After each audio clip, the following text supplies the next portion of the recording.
Now to discuss, Andrew Gillum, CNN political commentator, the former mayor of Tallahassee, and 2018 Democratic nominee for governor of Florida. Bakari Sellers, CNN commentator and a former Democratic member of the South Carolina House. He supports Senator Kamala Harris for president. April Ryan, CNN political analyst and White House correspondent for American Urban Radio Networks. And Angela Rye, CNN political commentator and former executive director of the Congressional Black Caucus. I'm just an anchor at CNN. I have one simple line there to. I don't know. Those are some lofty titles there.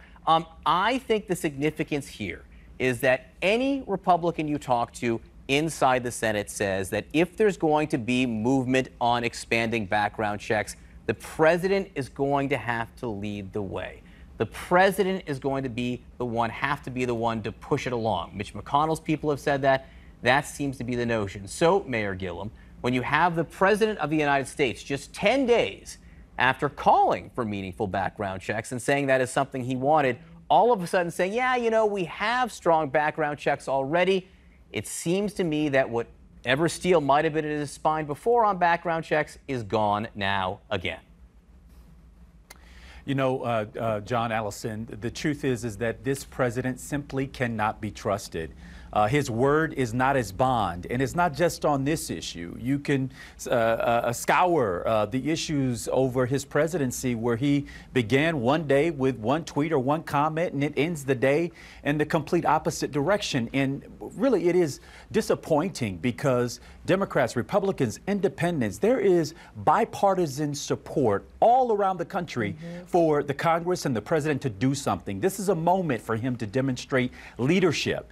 Yet that is a term, that is a characteristic that continues to elude this president. He's showy. He likes to, put stuff in the atmosphere to distract us. But when it comes to actually, biting the bullet, excuse the pun, he backs away. He retracts. He surrenders. What this tells me is certainly on this issue is that Donald Trump is a wholly owned subsidiary of the NRA. He's terrified of them. He's running a base campaign.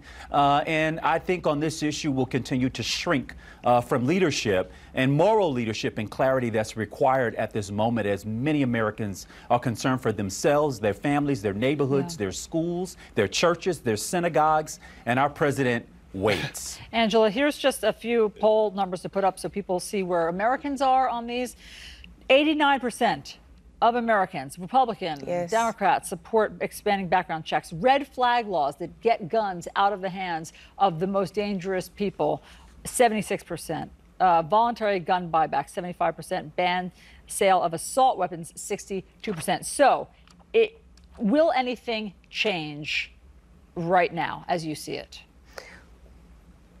Right, and I think that this is really the question. We have a president who, as Andrew just said, has zero credibility. He has questioned polls and the legitimacy of them when, again, they're not in his favor.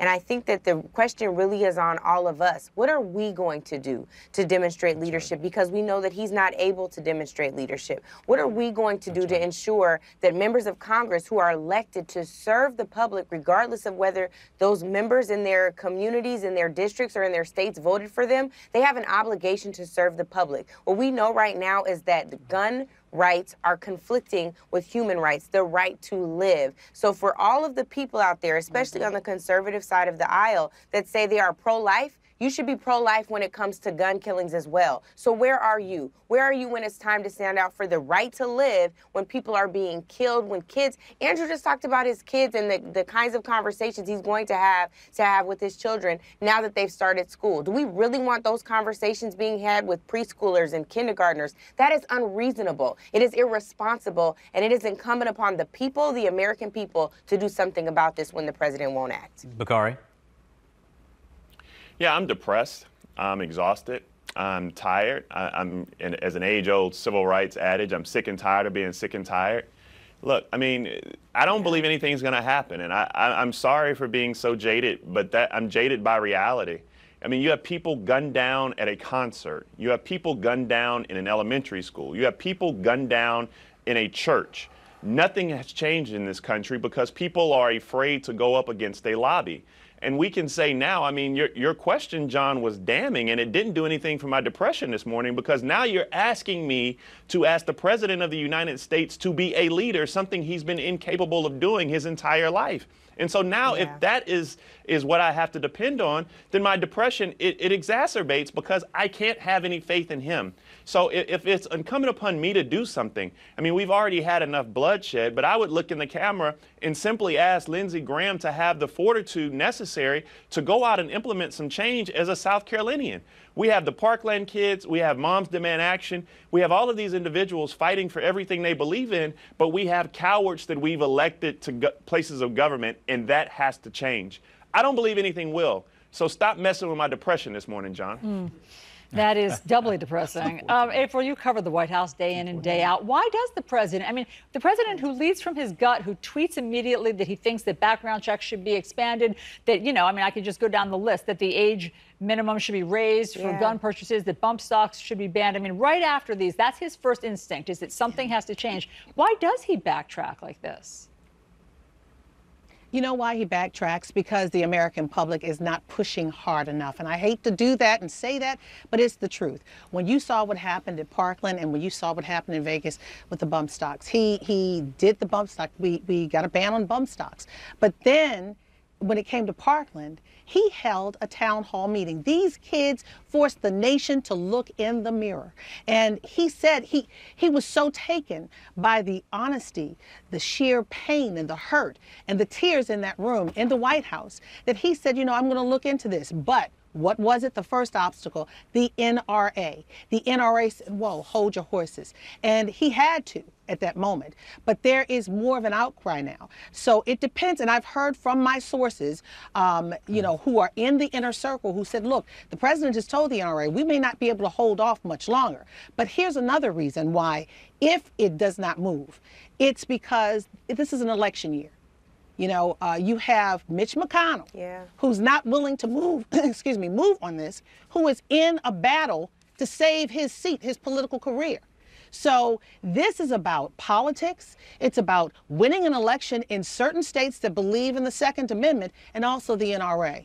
But the will of the people, that moral clarity from the American public, if they push hard enough, if they push long enough, hard enough, consistently and persistently, things could change. We've seen it over the past. I don't think any of us, by the way, April, disagree with the Second Amendment, right? All of us, none of us are trying to change the language of the Constitution. Right. We're simply saying that in Ohio, in a matter of 30 seconds, you had a weapon that could basically level you know, quite frankly, hundreds of people. In this case, we were fortunate in some instances that there weren't more bodies laying in the street here, but you have individuals who have weapons of war, weapons that quite frankly, have artillery that outflanks that of the law enforcement agencies that charge with protecting us.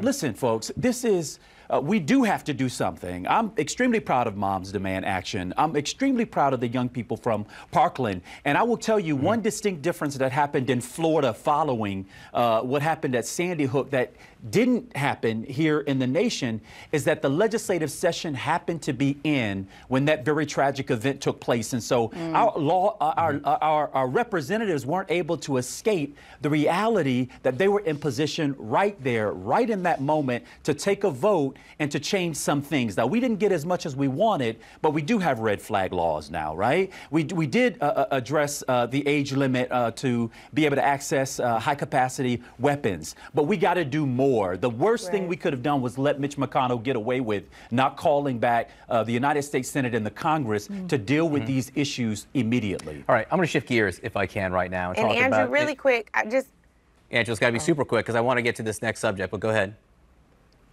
Really, really quick, I just want to say this because I think as Black folks sitting on this air, we also don't want to ignore the folks in our communities every day who are working hard against gun violence when it doesn't rise to the level of a mass shooting, but those Black lives matter too. I just want to commend those folks for not giving up, and hopefully they all can help Bakari in aiding that depression because we got work to do, B. I want to talk about social justice, and I want to talk about sports if I can, because Jay-Z and his company has struck a deal with the NFL, an entertainment deal.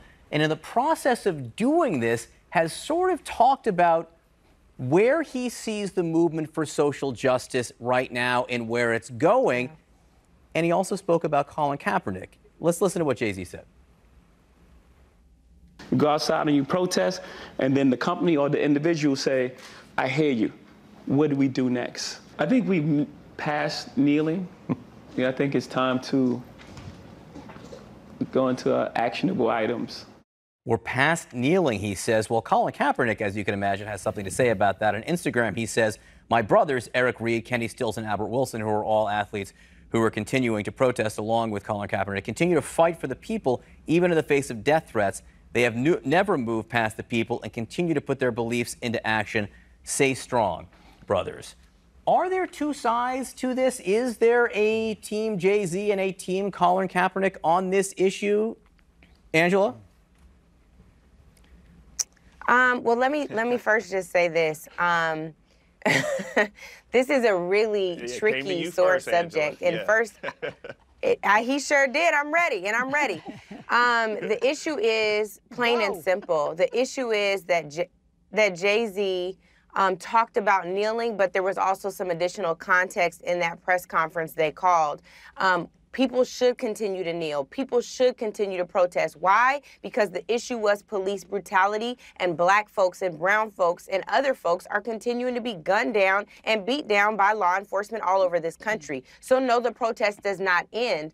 Additionally, I would say to Colin, I hope that you will figure out a way to work with Jay-Z on this. I'm not talking about striking a deal with the NFL, but if now the second part of the protest is that you still don't have a job, let's figure out how you get that job, right? And I don't think that it's either or. I would love to see Jay-Z say, yo, I want to work with the NFL, but this deal is coming to a screeching halt if Colin can't get signed. And I think that's reasonable. That's a win for the culture. I have a lot more to say about this, but it's probably a book. I'll defer to the squad.